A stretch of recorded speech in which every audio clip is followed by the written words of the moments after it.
حضور سید عالم صلی اللہ تعالیٰ علیہ وسلم فرماتے ہیں شیطان نے رب کریم کی بارگاہ میں یہ کہا تھا کہ اے مالک مجھے تیری عزت کی قسم،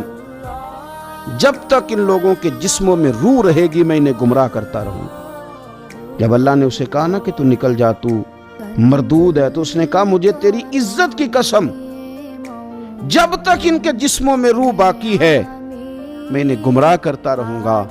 تو میرے کریم محبوب علیہ السلام، مدینے والے پیارے حبیب علیہ السلام فرماتے ہیں، رب کریم نے فرمایا سن او ابلیس، اگر تو یہ قسم اٹھاتا ہے کہ تو جب تک ان کے جسموں میں روح ہے انہیں گمراہ کرتا رہے گا، تو پھر مجھے بھی اپنے عزت اور جلال کی قسم، یہ جب تک مجھ سے معافی مانگتے رہیں گے میں انہیں معاف کرتا رہوں گا، میں بھی انہیں معاف کرتا رہوں گا، یہ جب جب مجھ سے بخشش مانگیں گے، جب جب مجھ سے بخشش مانگیں گے۔ اس یہاں سے کبھی ہم نے کنارہ نہ کیا،